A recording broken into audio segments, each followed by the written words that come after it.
Devil মানে শয়তান। শয়তানের যে কুকীর্তি আছে, আপনারা ফাইলগুলো বের করেন, আপনারা মতামত নেন। প্রয়োজনে আমরা নতুন দল করার জন্য আমরা সবার থেকে মতামত নিতেছি কি আগামীর বাংলাদেশ কিভাবে চান। আপনারা প্রয়োজনে মতামত নেন এলাকা ভিত্তিক। এখানে কে কে মাদক কারবার এগুলো করে থাকে, কে কে ভূমিদস্যু, কে কে চাঁদাবাজ।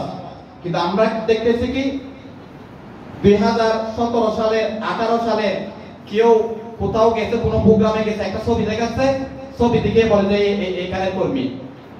আমরা একটা কথা বলবো, আমি এখানে আসছি, এখানে বা বিএনপি নেতৃবৃন্দ আছে, জামাতের নেতৃবৃন্দ আছে, যদি সামনে কোনো পরিবর্তন হয় তাইলে কি আমি বিএনপি, তখন আমি এখানে কি বা জামাত বিএনপি, আমি কি জামাতের কর্মী হয়ে যাব, আমি কি বিএনপির কর্মী হয়ে যাব?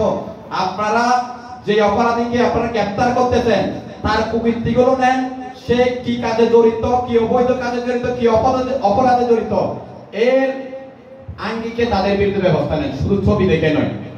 আপনাদের যদি টার্গেট দিয়ে থাকে পুলিশকে বা আইন শৃঙ্খলা বাহিনীকে যদি টার্গেট দিয়ে থাকে, আপনারা ডেলি 20 জন 25 জন এখান থেকে কি করবেন, অ্যারেস্ট দেখাতে হবে।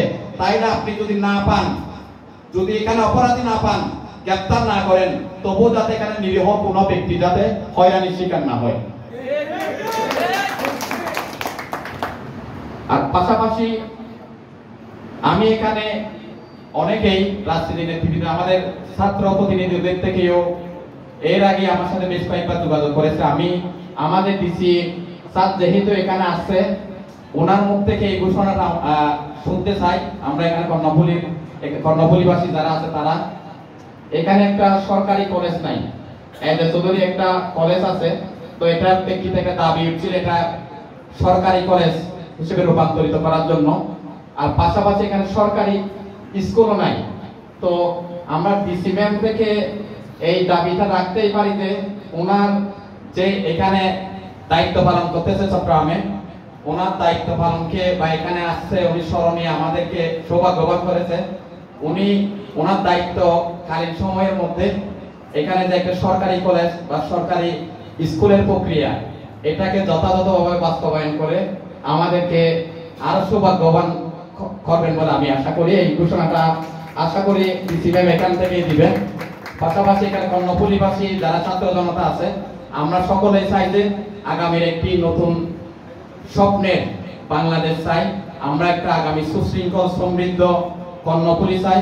এটা আমরা আগে শুনে থাকতাম, সবাই মিলে গর্বদেশ শেখ হাসিনার বাংলাদেশ, আমরা আওয়ামী লীগের বাংলাদেশ, এরকম এই টাইপের স্লোগান শুনে থাকতাম।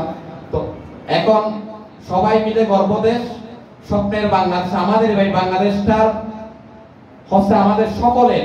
এটা সমন্বয়কের না, আমি রাজনৈতিক নেতৃবৃন্দ এখানে দলগুলোর নাম করবো না, আবার বলতো ওই রাজনৈতিক দলের নাম মুখে নিছি, অন্যটা নেই নাই। এটা সমন্বয়কের বাংলাদেশ না, এটা কোনো রাজনৈতিক দলের, কোনো পরিবারের কারো বাংলাদেশ না, এটা হচ্ছে সকলের বাংলাদেশ, আমাদের সকলের বাংলাদেশ। আমরা চাই যে আগামীতে যেই ক্ষমতায় আসুক না কেন, এখন অন্তর্বর্তীকালীন সরকার আছে, পরবর্তী অন্য কোনো সরকার আছে, যেই সরকার আসুক, আমাদের অন্ততপক্ষে শিক্ষার্থীদের কোনো ধরনের আপত্তি নাই। কিন্তু আমরা চাই যে জনগণ যারা আছে, আমরা ছাত্র জনতা যারা আছি, আমাদের যেই গণতান্ত্রিক, সাংবিধানিক, নাগরিক যত মৌলিক অধিকার আছে, আমরা এগুলো যাতে যথাযথভাবে পাই। আমাদের আর কোনো ধরনের এখানে চাহিদা নাই। তো ওই জায়গা থেকে আপনারা সকলে এগিয়ে আসবেন।